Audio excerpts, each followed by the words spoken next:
Hello, hello. Good morning for those watching the morning. It's morning for me here. Today, I have some more insights and info about relationships, and especially this unique dynamic of masculine and feminine energy and how that can supercharge a relationship. If you think of actual like an energetic current, you need a positive and a negative to create a charge. Much like in a relationship, you need a masculine energy and a feminine energy to create a charge. That doesn't mean that we don't swing back and forth between those energetic states. However, what I'm going to share with you today is how to honor, encourage, and support the natural energy states within the relationship to create a magnetic charge. And that's more sexual energy, more polarity within the relationship, which is a good thing. So let's go ahead and dive into it. Last time I talked about being over agreeable within a relationship. And if you haven't checked that video out, I encourage you to do so. Because at the end of the day, when we're overly agreeable, we abandon ourselves. And that's something that we don't want to do within a relationship. We want to bring ourselves forward within the relationship. Because at the end of the day, the more you abandon yourself, you're going to build a resentment over time. You're going to get further away from who you truly are. And that's disconnection from self, disconnection from source, spirit, whatever, all those types of things. And it's going to leave you feeling empty. So same thing kind of applies within this energetic state. And, for some of us, maybe understanding even masculine and feminine energy is a unique thing. So let's just break that down first. Masculine energy is like an embodiment of a persona, an energy, a natural. What that might look is, for the natural masculine energy within a relationship, it can look like a decisive person, a energy that is organized, that likes to set goals and achieve outcomes. These are all natural states of a healthy masculine energy. Okay. There can be unhealthy aspects of this as well. You can go too far and you can create shadow sides. That's a whole nother topic, a whole nother discussion. But for right now, let's just understand a little bit what these energies feel like. Okay. Because, you know, um, masculine energy doesn't always mean male or female. Those energies can move, shift, change, and be carried by different types of sexes, right? Feminine energy, very much similar, but has its own unique qualities.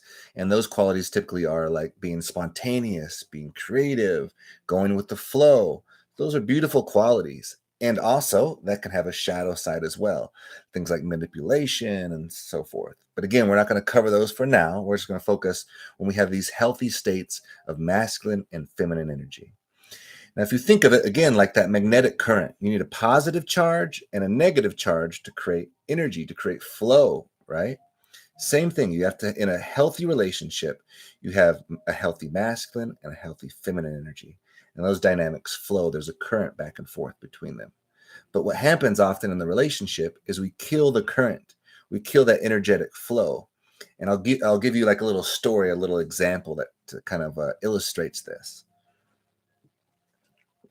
So imagine like let's say in this example that a man is sitting in his living room watching the football game, right? Common, typical American example here. And the man's, watching the game. He's in his masculine space, let's say. And let's just, not to create stereotypes, but the female is in the kitchen, maybe making some snacks, doing whatever, right? And she's kind of annoyed with her man. She says something like, "Hey, take out the trash." And so imagine this role. The man at this point is like, okay, just kind of slumps over, grabs the trash, drags it out, right? Is the woman, the female in this example, going to be attracted, sexually charged, motivated by this situation that just took place? Probably not, right? Now look at it like this. And why not, right? It's because she moved into a masculine, more dominant, decisive, directive energy, and he moved into this more passive type of energy, okay? And that's not very attractive. You have two energies that are matching each other. There's no positive and negative charge, right? So a better thing to do in this situation would be for the female to say something like this. It's starting to smell in here. And not in like a passive aggressive way, but just saying something like that. It's starting to smell in here. And so then the man, that's his cue. He's like, oh shit, all right. So he waits a few minutes or whatever, watching the game. Commercial comes on. Boom, gets up, grabs the trash, takes it out. Boom, done, right? He stays in his masculine role that way.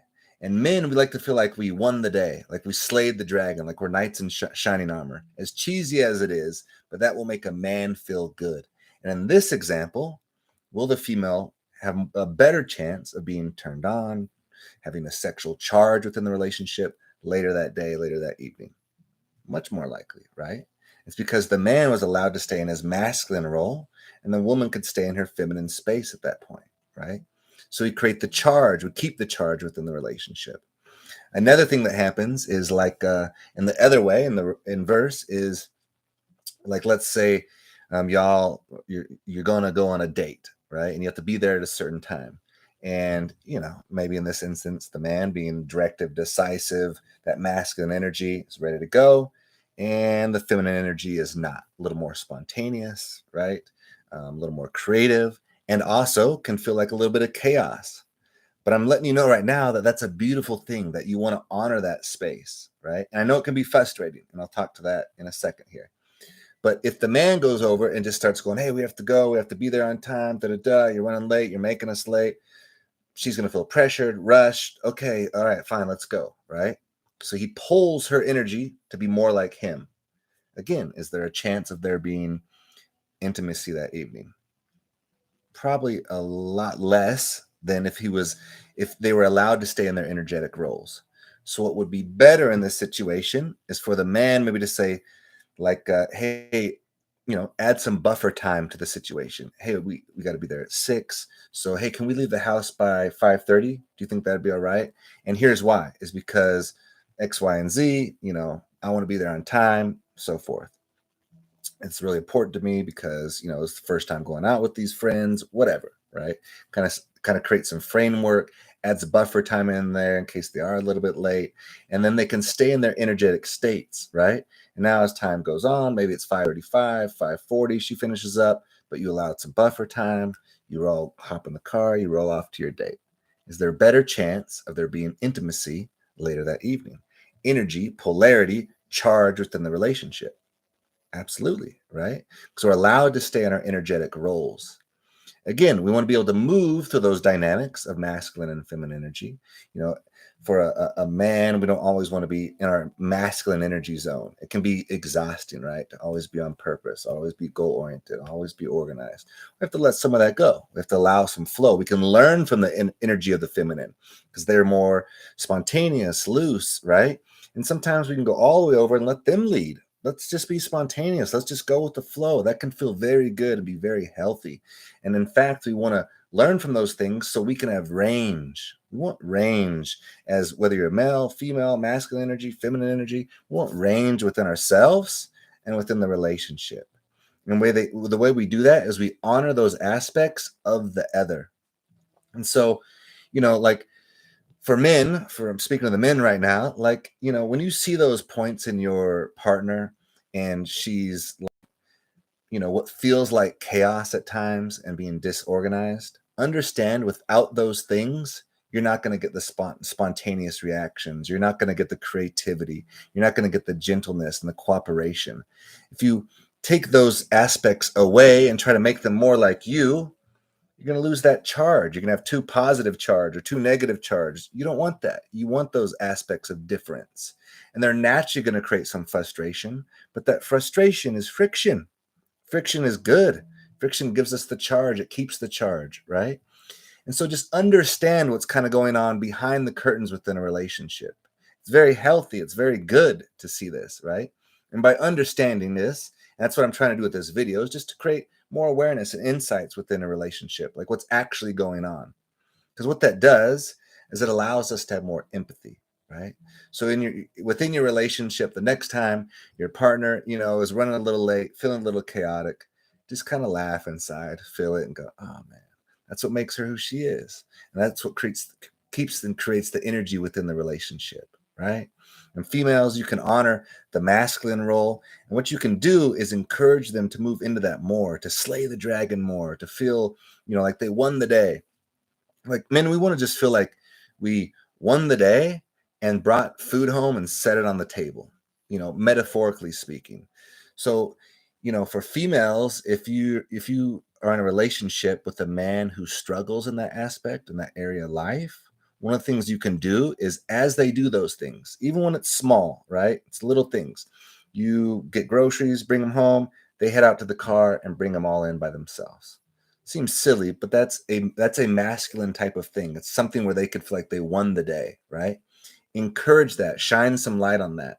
You don't have to, point a finger at anything, but just like, oh man, thanks for doing that. That felt really good to see you do that, to step into that, that space like that and just kind of help me out, right? Because that's what you want. You want to feel protected, like they're going to take care of things, when the situation calls for it. So honor those aspects of each other and just see what that creates within the relationship. And I promise you, what it will create is energy. And that's what you want, right? And understanding more that we're energetic beings. Yes, we have these meat suits on, right? But at the end of the day, we're energetic, emotional creatures. And that's a beautiful thing. That's what makes us human, right? Our culture does a good job of making sure that we are kind of very, automatic. And the things that are automatic are robots, not humans. So remember that. We're humans. We have flaws. We have emotions. We have tears. And those are beautiful aspects of ourselves. So sending y'all some love. Hope this helped. Again, if you didn't see that video on, why nice guys don't get the girl, it's just a metaphor for being overly agreeable. Check it out. And the next time, stay tuned. I got some good aspects to talk about, like the mirror within the relationship, seeing the relationship through a mirror. It's pretty powerful stuff. So sending y'all love. Peace.